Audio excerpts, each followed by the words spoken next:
It's cutting off the top of your head, the camera. All good? You've got to rearrange your camera height. All right, I didn't see anything that I have to sign off on. Okay.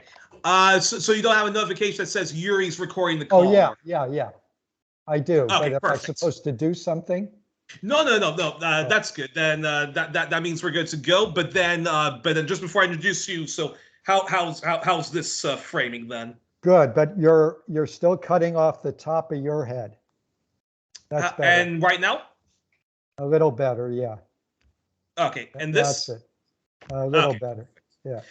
Okay, well, here it goes. Well, hello, everyone. Welcome to another edition of 1+1, your place for inconvenient truth telling and myth busting. And we are rejoined once more by Jeff Cohen, the co-founder of the co-founder of Roots Action, founder of the U.S.'s leading media watchdog critic group with a critical left perspective, fairness and accuracy in reporting.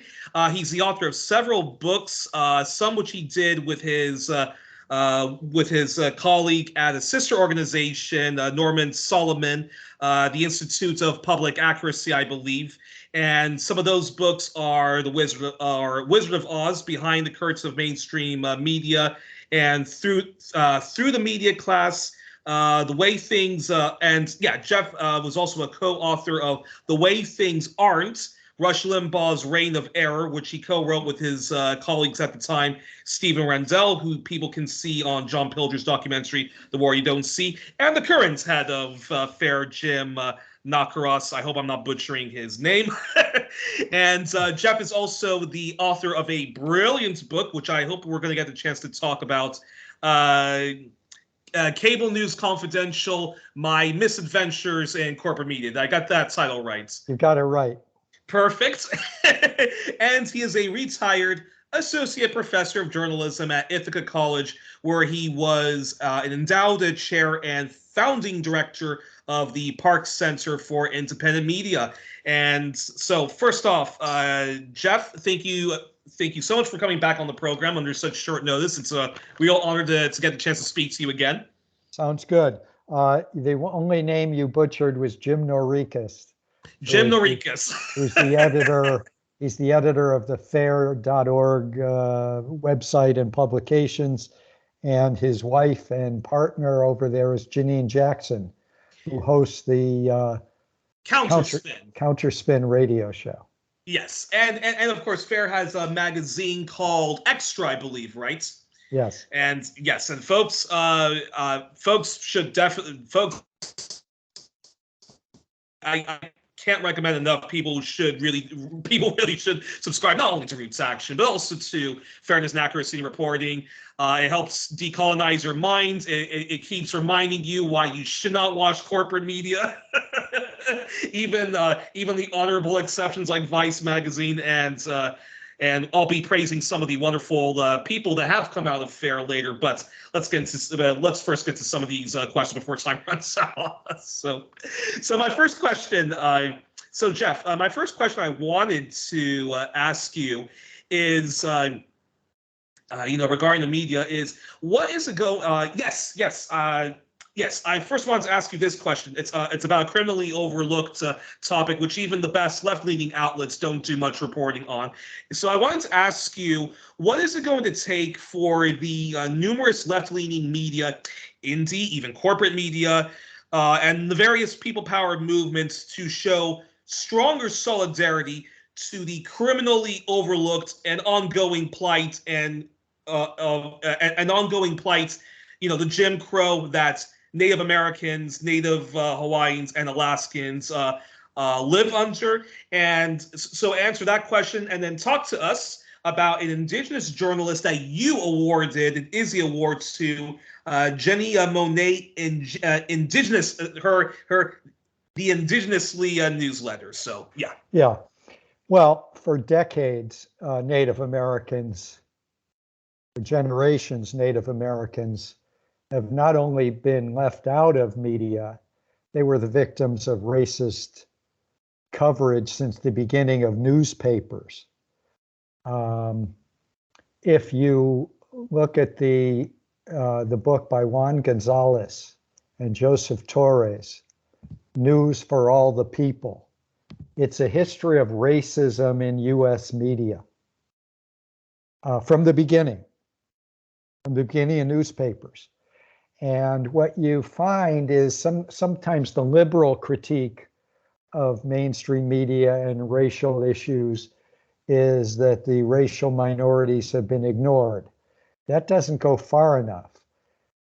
What the book News for All the People shows is that when there was a lynch mob, when there were massacres of Native peoples, when there were pogroms against Asian Americans on the West Coast, there was usually a newspaper stirring up the lynch mob.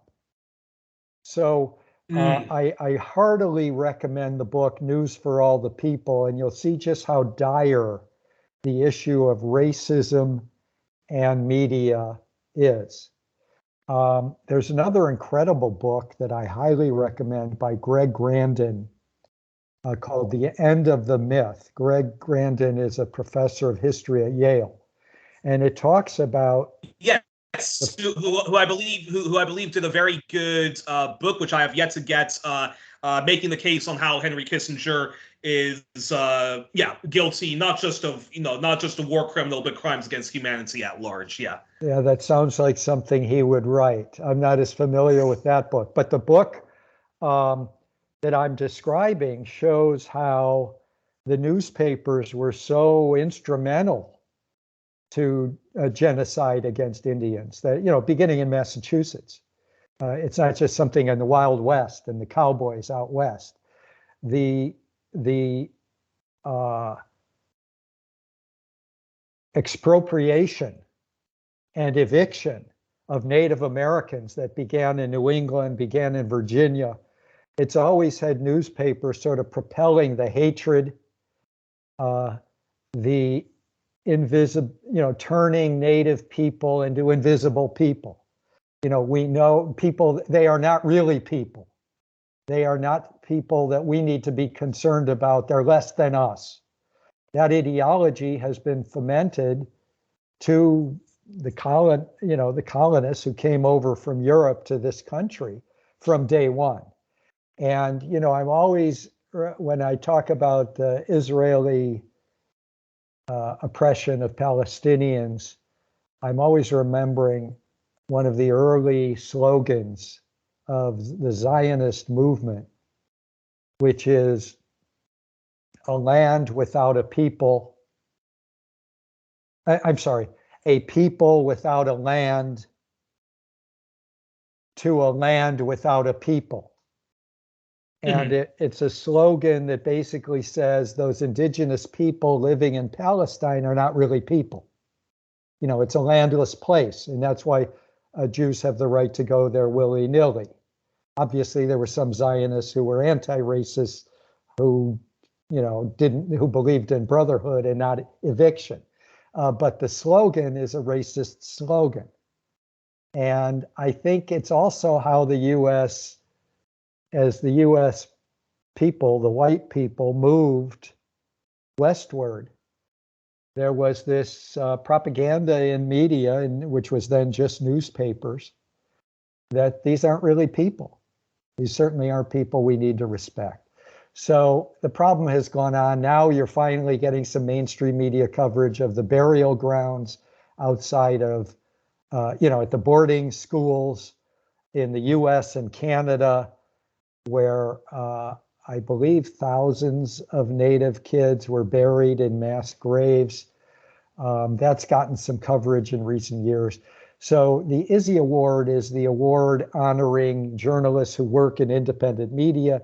And this year, one of the recipients of the Izzy Award was Jenny Monet, as you mentioned, Youri. She has a weekly newsletter called Indigenously, Decolonizing Your News Feed. And every week, she's an indigenous writer, a top-notch journalist. And every week she puts out a newsletter covering various issues of Native Americans. Sometimes it's achievement. It's not always oppression. But the fact is, that, as you said in your question, are a group of people, they're still here, they haven't been wiped out. The history and the present day deserves more coverage than it gets. But in corporate commercial media, which is aimed at profit above all, they just haven't figured out a way to monetize and profiteer around Native American issues, and they don't get covered much, and they don't get covered fairly.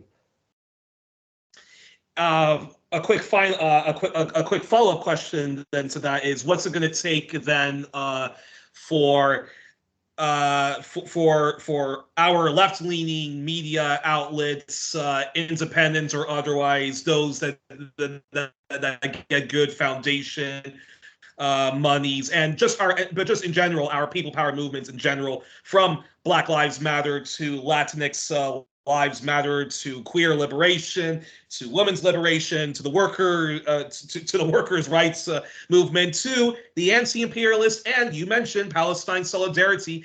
I mean, yes, things things are very bleak, and there is a lot of ignoring of those issues, but there is a movement, there is a powerful movement of all those groups that sometimes do converge into one. What do you think it's going to take for all those people power movements to show stronger solidarity to, the plight of Native Americans? Yeah, I agree with you. I mean, I get a lot of my news from Democracy Now!, which has done a very good job, and Amy Goodman was out there at Standing Rock when Native people were defending their Jordan land. Sheraton, formerly of TYT Politics as well. Right. Yes, Jordan as well. So there obviously are some independents who work in progressive media who are covering these issues and standing in solidarity with Native Americans. Not enough. I've gone to film festivals, many in Canada and the US. And in Canada, when you attend any event, the opening speaker who welcomes everyone into the auditorium does a land acknowledgement, that we are standing on the land of this or that nation, this indigenous nation. They did not invite us here. We have to acknowledge that this is the land we are on and recognize it before we begin our meeting today or before we begin our film festival. I was stunned whenever I went into Canada that this is a regular thing, not just on the left, but across mainstream society. It doesn't happen here often. It's very rare in the US. I've tried to bring it more into the US, these land acknowledgements of who the original people were, who the people are, who are, who inhabited this land that has been taken. It's very important to do that, and I found it's done a lot in Canada, but not in the US. Well, hopefully, hopefully, the U.S. will, I often say that Canada needs a peace movement like what they have in the U.S., but the U.S. needs an indigenous solidarity movement like they have in Canada and New Zealand, and to a certain extent Australia. But I'm not going to give Australia too much compliments, because I know you're familiar with the work of John Pilger, and my Aussie friends would definitely dislike me if I was to praise Australia's treatment of Indigenous people. But yeah, you're right, and nothing's going to. But yeah, as John Pilger would say, nothing's going to change until we right the wrongs of the bloody past, and our victories are only half won. For until we give them back their nationhood, we can never claim our own. So great. And I'll be looking forward to Miss Monet. If you're watching this, it would be an honor to invite you on the program and to cover, this, one of the most criminally overlooked and yet longest anti-racist movements of our time. So then, changing subjects, I wanted your reflection on the rise of far-right media, which really started in Australia, the world's first Murdocracy, as John Pilger would say, and then later Britain and the US. So I wanted your reflections on the rise of far-right media And of course, in the U.S., we have and Coulter, Rush Limbaugh, who you co-wrote a book pushing back against his gross racism, sexism, you name it. Morton Downey Jr., and of course, the godfather of all of this on, who was on PBS, William Buckley of the National Review and Fox News, and yeah. So I wanted your reflections on that and the inability, it seems, to overcome these reactionary knuckle-dragging Neanderthals and their toxic politics. So yeah, your reflections on that. Your reflections on that. There's it's hard to counteract them because they have so much money. It's hard to counteract right-wing media, especially in my country, because it's so well funded. And there's a great movie about the power of right-wing media and the history of how it gained more and more clout, and that's called The Brainwashing of My Dad. It's a 90-minute documentary. I helped produce it.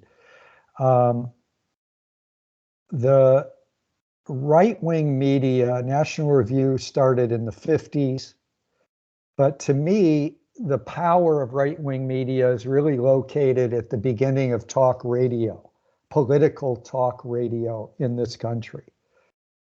In this country, even in liberal cities that voted Democratic in the 1960s, when political talk radio started, it was never put in the hands of these growing movements for civil rights, against the Vietnam War, women's rights. Talk radio, even in liberal cities, was given to what we called backlash artists. Backlash artists. Yeah, their whole purpose was to trash these movements for social change as the forces ruining US society. And in Los Angeles, that was the case. The several biggest first political talk radio hosts were right wing, even though it was, had a black mayor. Same thing in New York.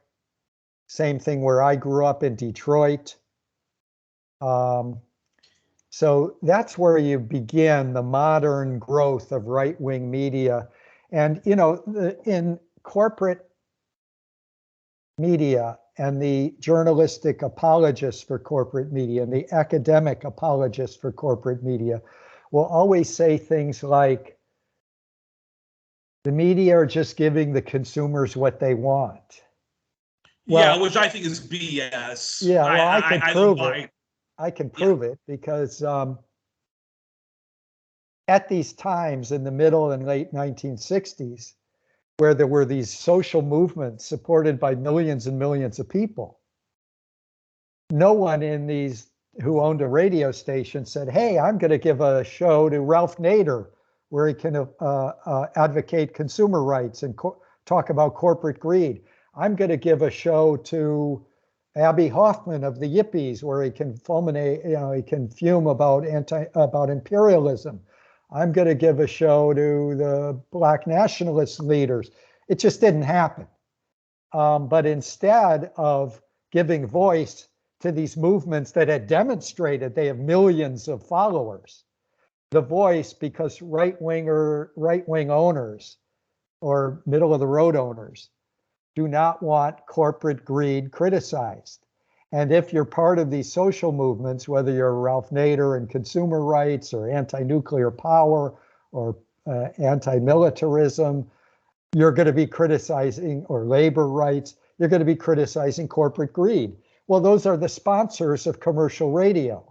In the United States, public broadcasting is puny. It has almost no power. Everything here, almost everything in the media is commercial and corporatized.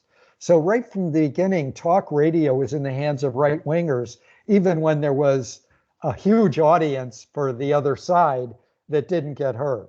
And then you have Rush Limbaugh, who took talk radio nationally in 1988. That was made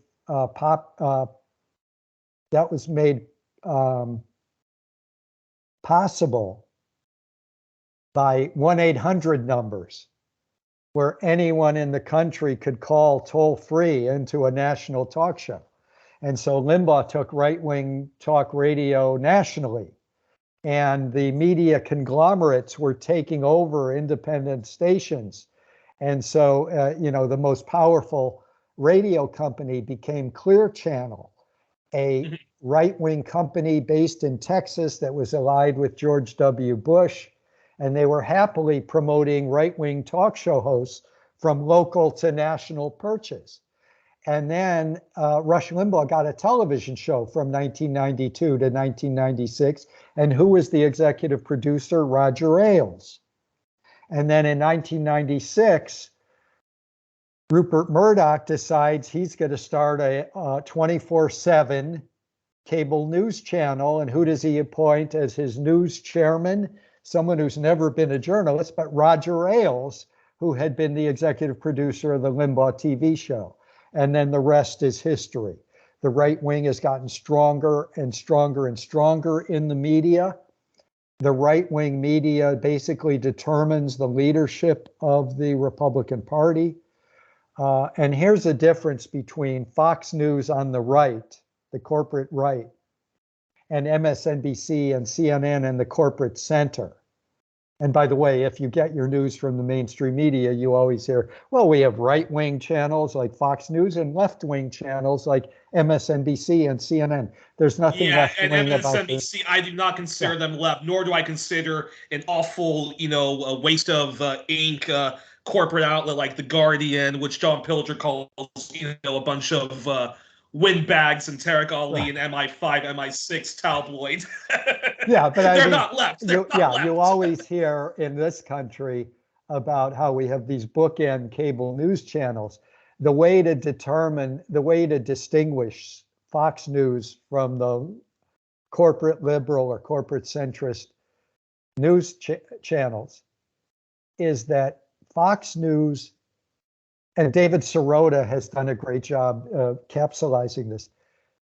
Fox News does a great job of mobilizing its base to push the Republican leadership further right.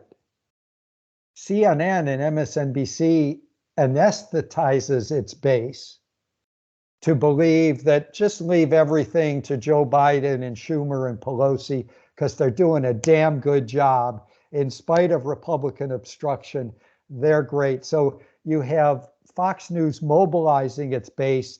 The country's falling apart. You've got to get active. Their hosts speak at right-wing rallies. And you have no hosts on CNN or Fox News pushing their viewership to demand more of Joe Biden and the militarism of the Democratic Party. Shift the military budget to working class people. You just don't hear it. Instead, what you hear is all these apologies for the Democratic Party leadership. So Fox News is mobilizing a base to move the society more rightward, and CNN and MSNBC are anesthetizing their base. The Democrats can do no wrong. If anything's going wrong in this country, it's just the Republicans, and it's especially Donald Trump. If we could just get back to normalcy, pre-Trump, things would be okay. Before I talk to you about your time on MSNBC, when it was more of a center-right-ish, when it was more of a center-right-ish channel, I still refuse to even call them pseudo-left. That's paying them way too much compliments. But back when MSNBC had the Tucker Carlsons of the world and Chris Matthews, who funny enough, he paints himself as being an opponent of the Iraq War, when he would often sort of finger wag at your colleague Phil Donahue and saying, "Why are you and Michael Moore being so anti-American?" and stuff like that. He actually was a supporter of the Iraq War, and Tucker Carlson, or Fucker Carlson, as some people like to call him, got his start on MSNBC. But before we talk about your time on MSNBC, I then have to ask this: that many people are were shocked that that Donald Trump could get elected. Even more shocked that he could actually that he actually could take over the Republican Party, even though the Republican Party has always been, I would say, a far right party, or as Glenn Ford would say, the white man's party, or or the white straight man's party. But if you look though at Fox News, even before Donald Trump started to engage in the kind of obnoxious, abhorrent, behavior that you would expect from a Fox News, like making fun of the disabled. Rush Limbaugh mocked the actor who's a big Parkinson's disease advocate, Michael J. Fox. During one Republican, I remember during one Republican debates when Wolf Blitzer asked Ron Paul, okay, if somebody doesn't have health insurance, do you just let the patient die? And Ron Paul, his answer wasn't too good, but the fact of the matter is you had members of the audience shouting, yeah! And so, and then Coulter, before she got into the xenophobic industry, her politics and the stuff she would say were always, you call it talk radio, I call it right wing shock jock. I know Howard Stern is a shock jock, but I wouldn't call him. But Fox News is that right wing shock jock. So the fact that you had somebody like Donald Trump, very much an obnoxious right-wing East Coaster, the kind of person who would read the New York Post, owned by Rupert Murdoch, and watch his outlets like Fox News, wasn't it inevitable that the Republican Party was going to just allow a complete enfant terrible right-wing shock jock in the form of Donald Trump, who apparently, when his people got together and tried to figure out, okay, how are we going to win, the nomination? Apparently, they spent hours listening to right-wing talk hate radio, in which two of the big issues that was nearest and dearest to their cause was illegal immigration and our jobs going overseas to Mexico and China. So your thoughts on all I just said. Yeah. Laura Ingraham was someone else who started on MSNBC. Now she's on Fox. Oh, wow. Tucker Carlson was over at MSNBC and CNN, and now he's the hero of Fox. Yeah. Glenn Beck, funny enough, also started at CNN. Yes, he did. He sure did. CNN headline news. They brought Glenn Beck from shock talk radio to CNN. Anytime you talk about the rightward drift of U.S. media, you can't leave out the corporate centrist media owners and managers. So I think that Fox News played a role in helping Trump get the nomination, but not as big a role because Fox News had to cover all the Republican candidates. They were fair. And also important to note that that Rupert Murdoch and even the Koch brothers, the founders of Koch Industries, the big fossil fuel extraction media plastic company, actually did not want Donald Trump to get the nomination. Initially they did not. But so the TV networks that played the biggest role in getting Trump the nomination were the corporate liberal ones. Mainstream media. There's a survey of the first 11 months of 2015, which is the primary season. And ABC World News Tonight, one of the biggest news shows, owned by Disney. In the first 11 months of 2015, they gave Donald Trump 210 minutes, his campaign for the Republican nomination, 210 minutes of coverage in their 22 minutes per night. Bernie Sanders, by contrast, whose rallies were bigger than Trump's, who had built an amazing movement that was bigger than Trump's. And if we had like a fair media and you have Donald Trump coming up on the right and Bernie Sanders coming up on the left, both of them outsiders, having these big rallies, you would expect in a fair and balanced media some balance there. Well, Trump got 210 minutes on ABC and Bernie Sanders got 20 seconds, 1/3 of 1 minute. That's how much his presidential campaign was covered on the biggest news show owned by Disney on ABC. You could go from channel to channel and see that, and CBS president Les Moonves was once talking to investors, and he was talking about the hoopla around Donald Trump. And he said, it may not be good for the country, but it's damn good for CBS. Yeah, the money is rolling in. The dollars are rolling in. So the main institutions to blame for Donald Trump becoming president in 2016 is not Fox News, although they built the base for him to win the general election. But he never would have gotten the nomination if it wasn't for all the free publicity, billions of dollars of free media from the corporate centrist TV news outlets, which were making such a huge profit.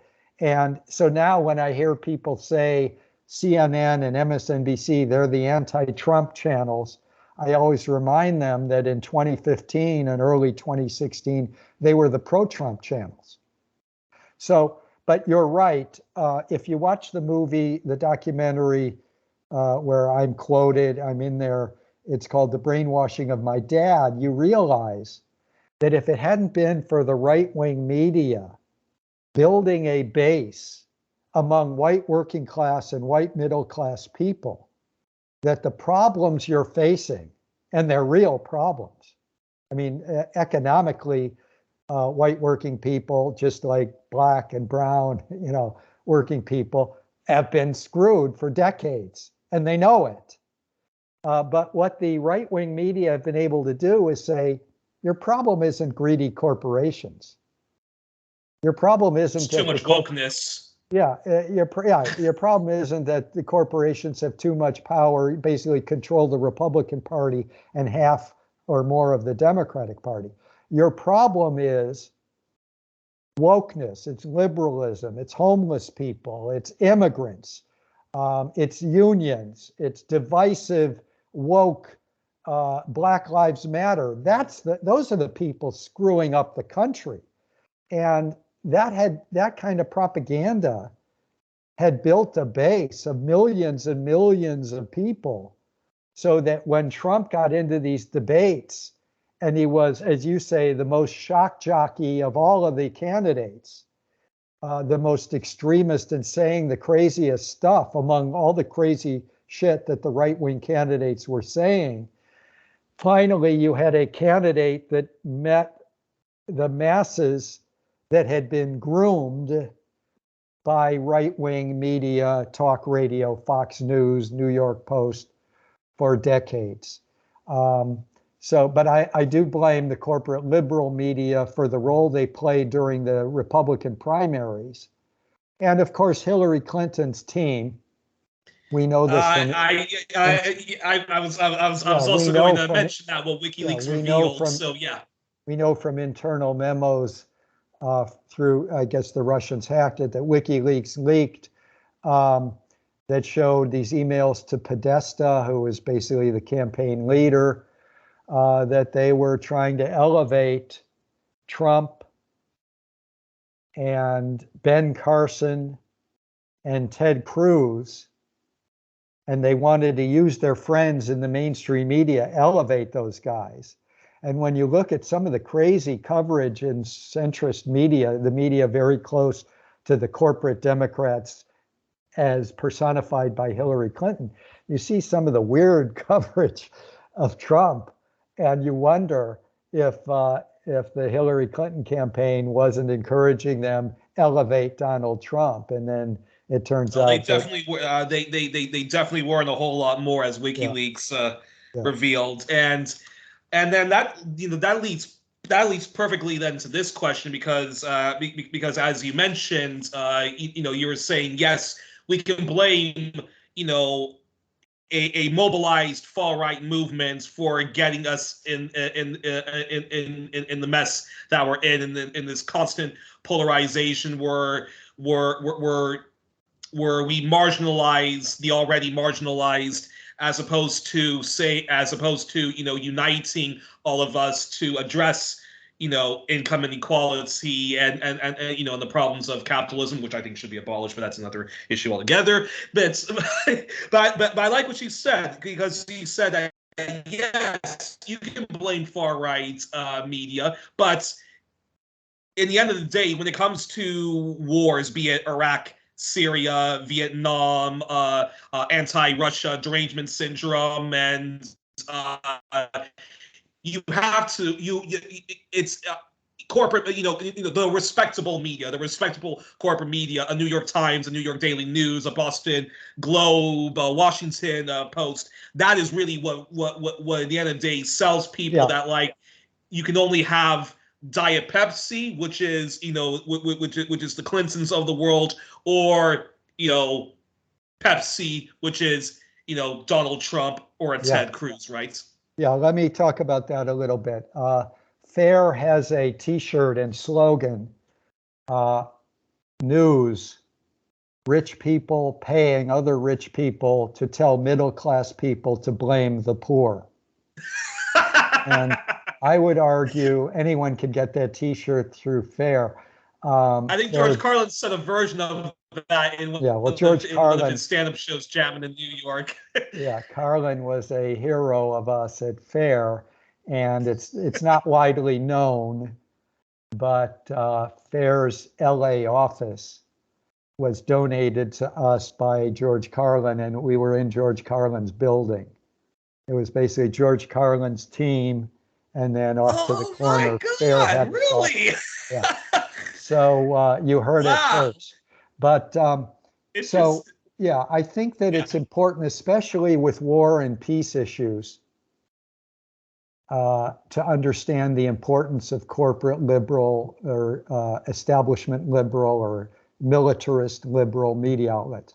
Because while it's possible there was no single person in the media more responsible for the invasion of Iraq than Rupert Murdoch on the right wing, in our country, equally, because he was pushing war in England, Australia, the US, Europe, Sky.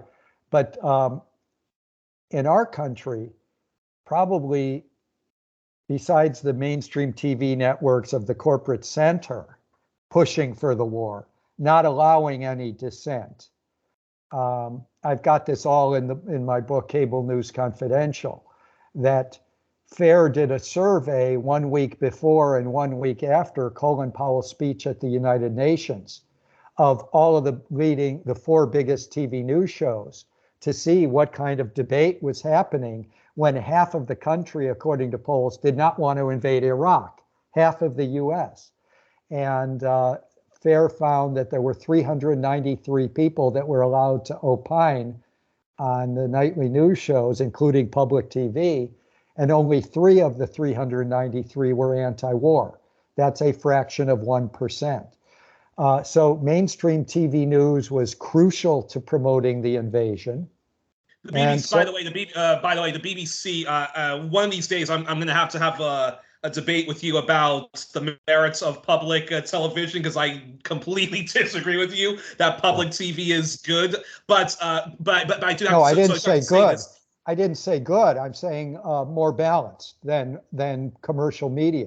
I mean, I you're would wrong. still You're disagree with wrong. You're I would wrong. I would still disagree with that, but that's a topic Yeah, we'll save for yeah, another day. yeah. But the But BBC, for example. trust me. I teach a class in this. Taught a class in this, and one of the things I distinguished was U.S. public television coverage of the run-up to the invasion to BBC's coverage of the run-up to the invasion, where 6 weeks before the invasion, BBC's Newsnight one of their biggest news shows, had anti-war citizens grilling Tony Blair, the prime minister, about the wisdom of invading Iraq. That kind of thing is impossible in US media, whether public television or commercial television. Could not happen, did not happen, will never happen. But it happened on BBC. I'm not saying it's good or great. I'm saying it's not as imbalanced as, or puny or timid as public TV is in our country. There's no doubt about it. There's no debate about it. The US has got the weakest public television in the advanced industrial world. And, you can look at public television in Holland or Sweden, where they actually allow left points of view on with some regularity. BBC is not one of the best, but compared to the US, it's democracy now. But put that aside. Okay. Let me finish my point. I'm still going to. No. Let me finish my point in answer to your question.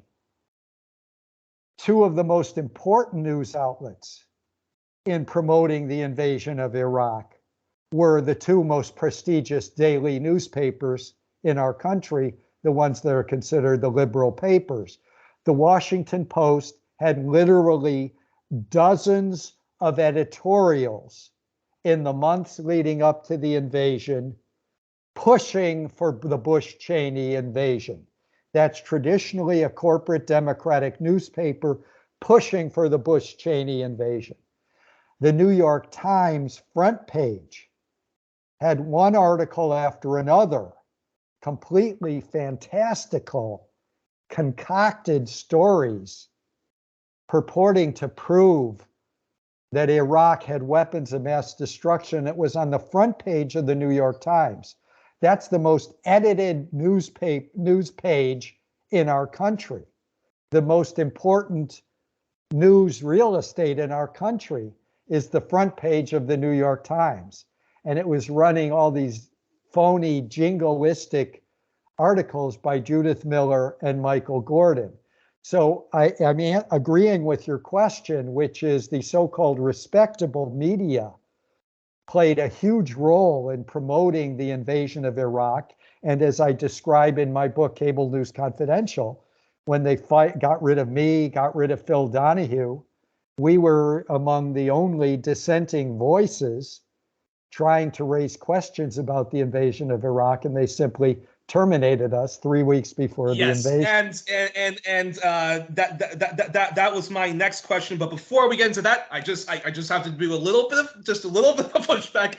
John Pilger and others like Media Lens, David Edwards and David Cromwell have monitored the BBC and other British states and corporate news outlets, and the BBC gave also less than 2% of their coverage to anti-war dissenters. And people can watch John Pilger's documentary, The War You Don't See, and another documentary he did on UK coverage, UK media coverage of wars, like the Falklands Wars, and even before that. Yeah, I know all about it. I I love Pilger's work.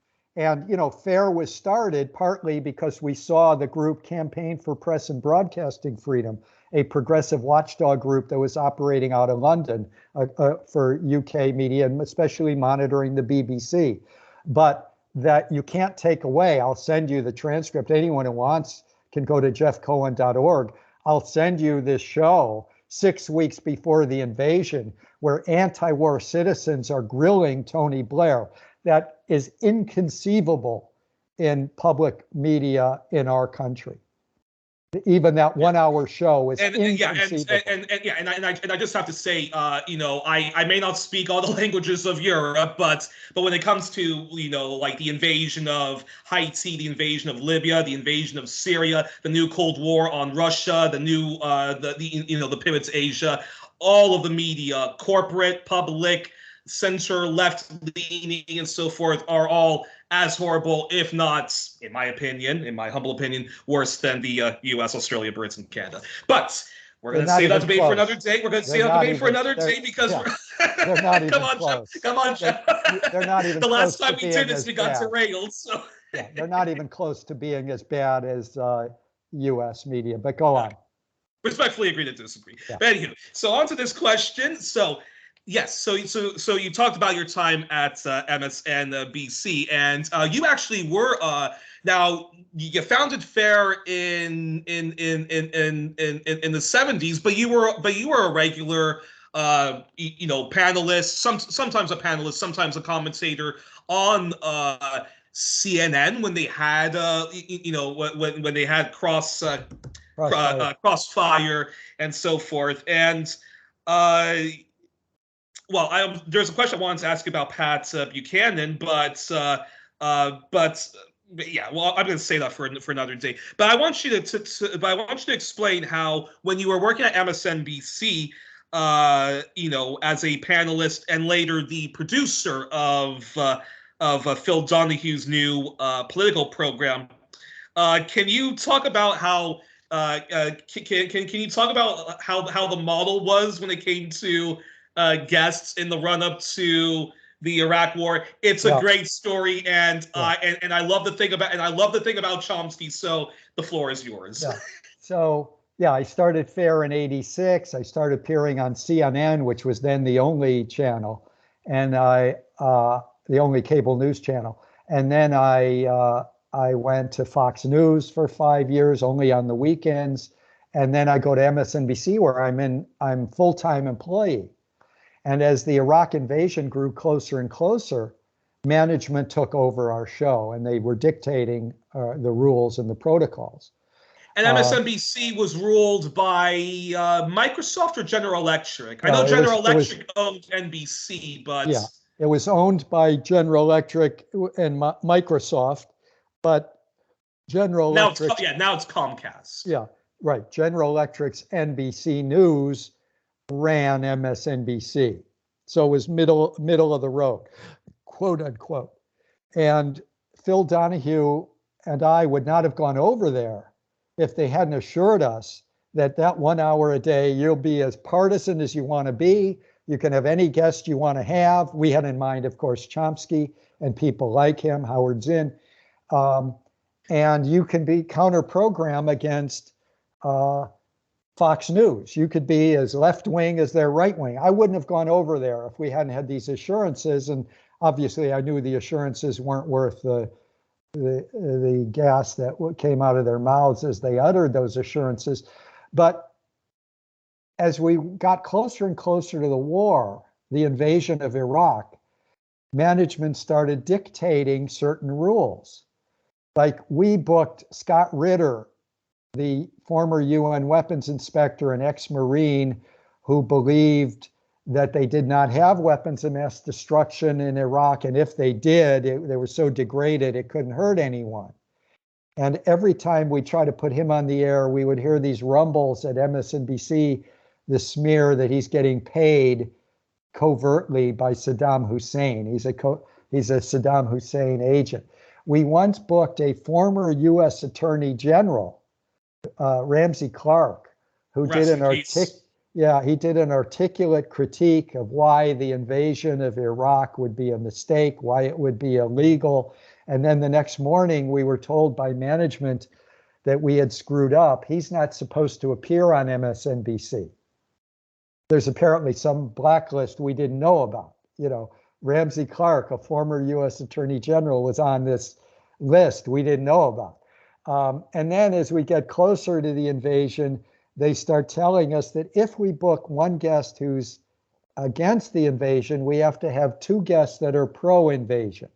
If we have two guests on the left, we need three on the right.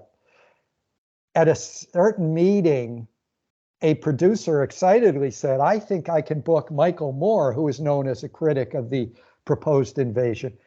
And she was told immediately, well, if you book Michael Moore, you'd have to have three right-wingers for balance.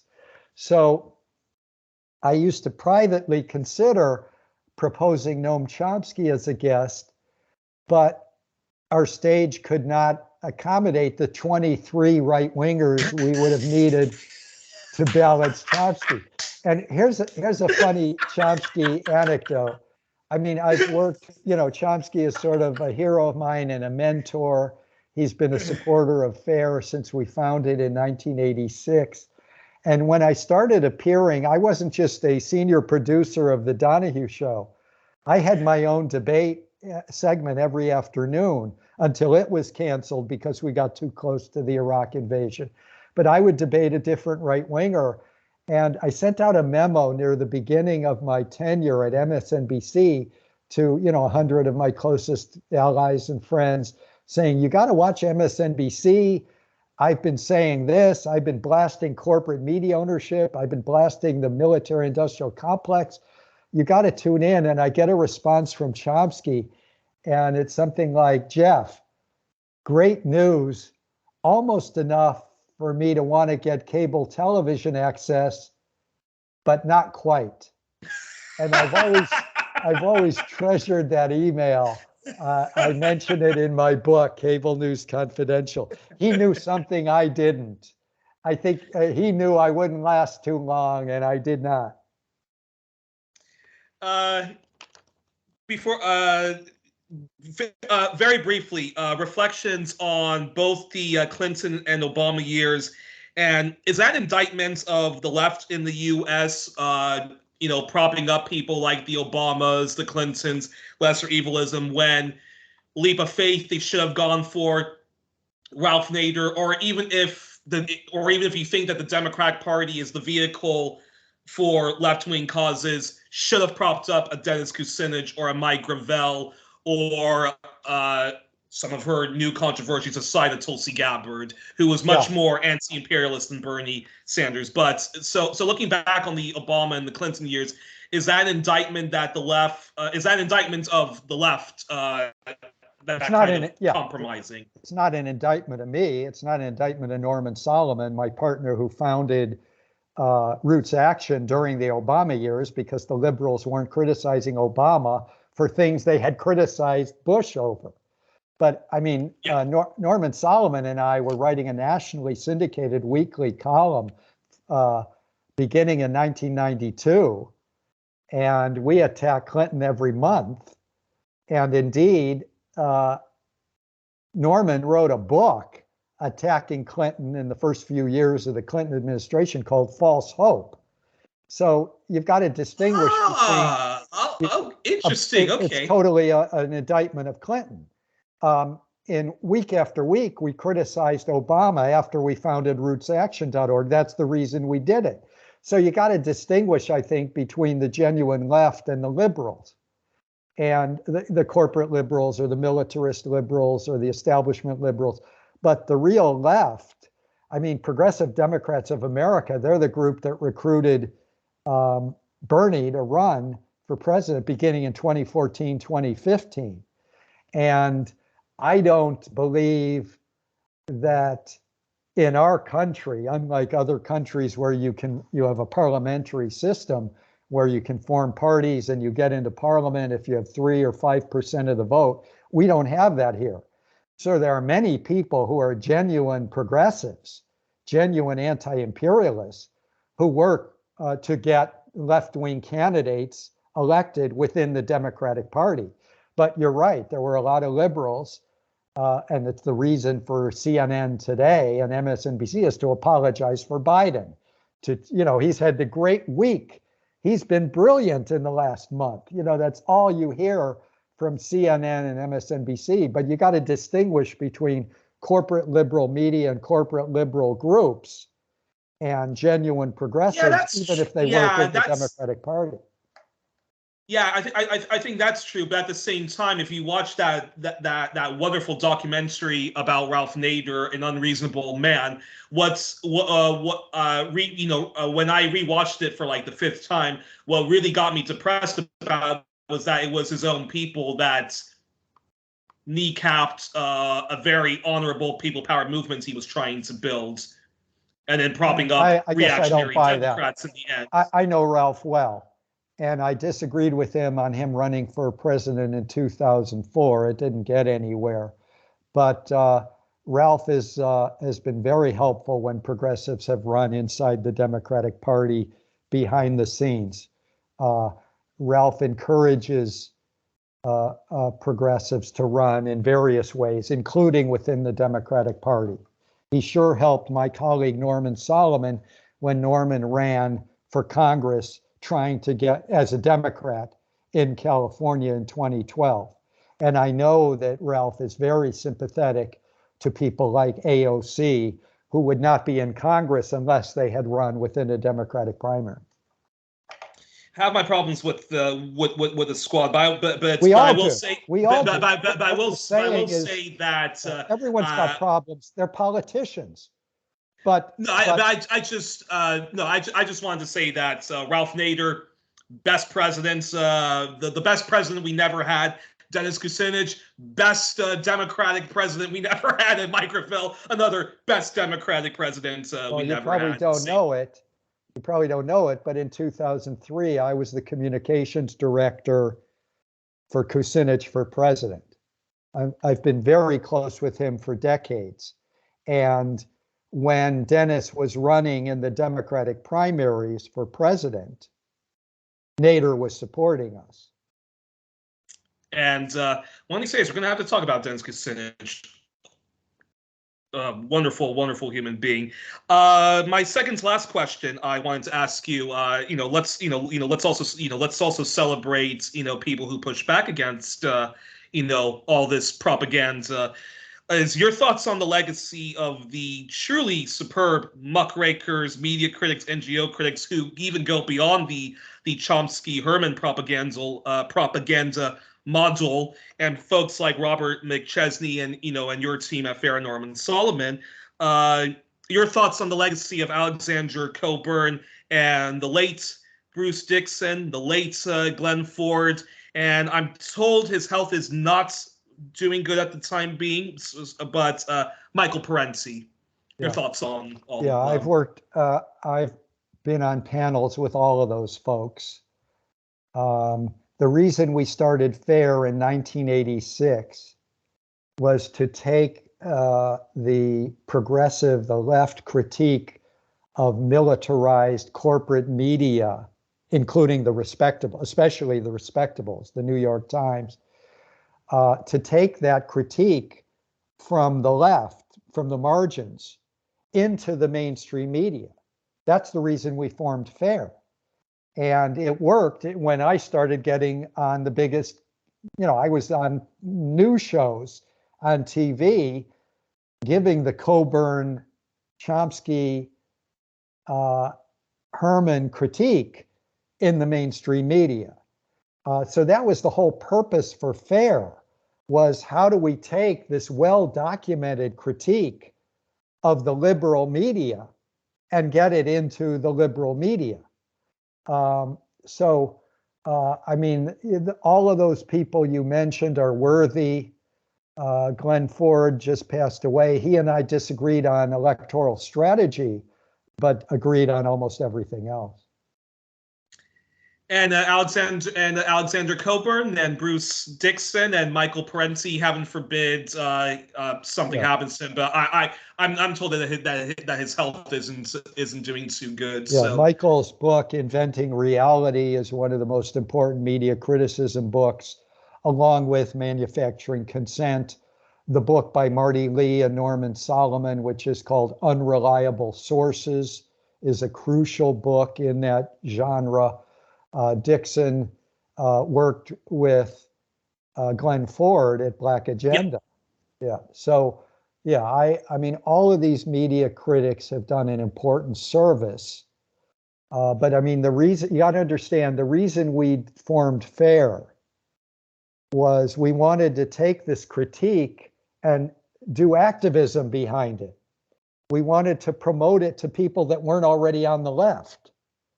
And all of the people you named are crucial media critics. And the thing that FAIR added to the equation was, let's try to popularize this critique of mainstream media. And do you think that the U.S. is on the brink of a very messy divorce? Or is this just a horrendous nervous breakdown that the U.S. is going through, and that there is going to be some hope given Given, I won't say exactly what some people are saying to me, but I'm hearing lots of people saying that they don't think that the U.S. is even going to exist as a country, especially in light of Roe v. Wade, of Californians and New Yorkers tired of being held back by the far right electorates, and then your thoughts on that. I think the original modern democracy is in trouble. We're a failed state. Everyone knows it. We're a failed state, not just because Trump came. We were a failed state because we had the institutions that promoted Trump into the White House, some of which were liberal institutions and corporate mainstream institutions. So yes, we're a failed state. The right wing is fascistic. And we saw the attack on the FBI office by someone who is a Trump nut. I fear, assassinations will be coming everywhere. Remember, may have your critiques of the squad. I sure do. But everywhere they go, those are largely women of color and people of color. They are hated by fascist Americans who are armed.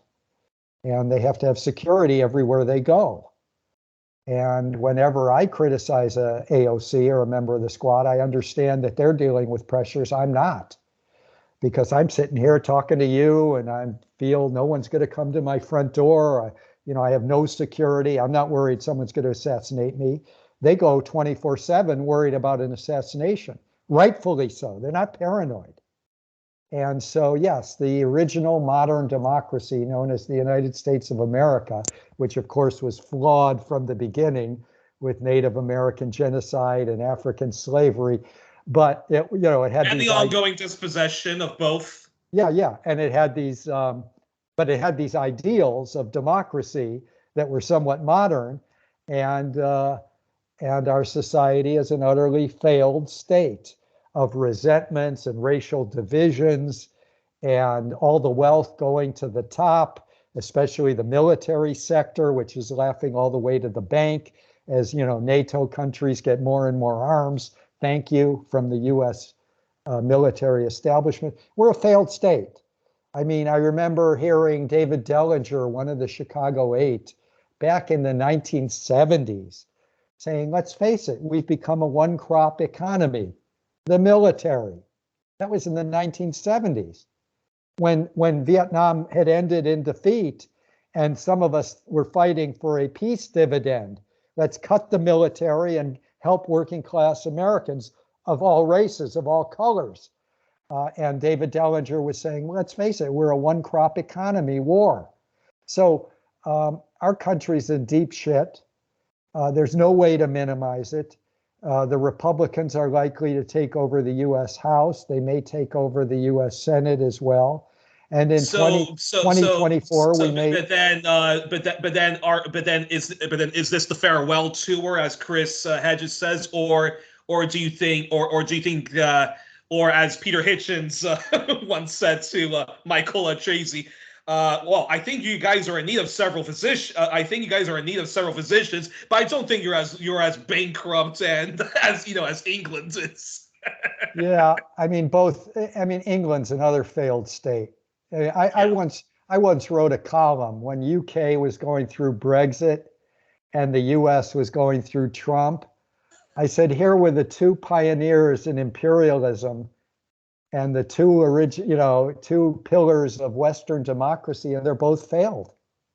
They both have got such division and such uninformed electorate that you can't pretend to have a democracy. Democracy requires a media system that can inform people and then have real debates about how to fix the problems. Yeah, and Australia is no better. That's the world's first plutocracy. But at least, I still, although my Marxist friends would disagree with me, I still like the fact that Australia, even though I hate the Labour Party, I am glad that as a protest vote, they did kick out the ghastly far right Liberal National Coalition. Yeah, and remember, Biden has been a corporate politician his whole life. But there were many of us, Norman Solomon, Jeff Cohen, Roots Action, working closely with Chomsky to get Trump out. And our slogan was, vote Trump out, then challenge Biden. It wasn't like vote Trump out, then go to sleep because the Democrats are so good. That's the opposite. I wouldn't vote. Well, I wouldn't vote for Gloria LaRiva or Howie Hawkins. It depends where you live. If you live in a swing state, we were encouraging people, and there's only a dozen. Remember, we don't have a national election. We have 50 separate elections for president. There's only a dozen states that are close. In those other 38 states, we were telling people, feel free to vote green, vote protest, but if you live in these dozen states, vote Trump out by holding your nose and voting for Biden. That was the Chomsky-Solomon-Cohen position. It wasn't. I would prefer taking a leap of faith and just stop voting for Democrats or Republicans altogether. But boy, is that a mistake. that shows, to me, that is such a immoral position. It's immoral. Respectfully agree to disagree. Yeah, But anywho, now, Jeff, we usually end the program with a questionnaire, which was done by Marcel Proust, later Bernard Pivot, and later my hero, the late, great James Lipton of Inside the Actors Studio. It's your turn to do this before I let you finally enjoy the rest of your day. So here it goes. Jeff Cohen, what's your favorite words? Nonviolent revolution. What's your least favorite words? Monopoly capitalism. What turns you on creatively, spiritually, or emotionally? Rock and roll comedies too. like George Carlin. What turns you off? Racism, sexism, homophobia, and all those things. What sound or noise do you love, followed by what sound or noise do you dislike? I hate gunshots, and growing up in, living at age 20 in Detroit, Michigan, you hear gunshots. Noise that I like, rock and roll music. What's your favorite curse words? Shit. Now, Jeff, I know you're a retired professor, but what profession, if you weren't doing the constant media criticism and peace activism and left-wing movement building you're doing, so if you weren't doing that, what would you love to do? If I couldn't be a rock star, I'd want to be a history professor, history teacher. You would have been a great rock star, and you would have been a fantastic history teacher. I have a feeling if I was your student, we would have gone along very well, especially when it comes to those points of disagreement. Yeah. And what profession would you not want to do under any circumstances then? Prison guard. All right. And if heaven exists, what would you like to hear God say as you arrive at the pearly gates? You tried hard. You worked hard. You worked hard for people that didn't have the advantages you were born with. He definitely would say that, and I would definitely have to agree with him / she or the they non-binary. Yeah. Anywho, we were joined on this edition of 1+1 with media critic extraordinaire Jeff Cohen, Jeff. I hope it's okay if I call you Jeff and not Mr. Cohen now. But and Jeff, thank you so much for this conversation. I look forward to having you back on in the future, and in the distant future, I'm going to reserve certain interviews where we have those debates. But until then, you have a great afternoon, and thank you so much for this conversation. Right. Bye-bye, Youri. Thank you.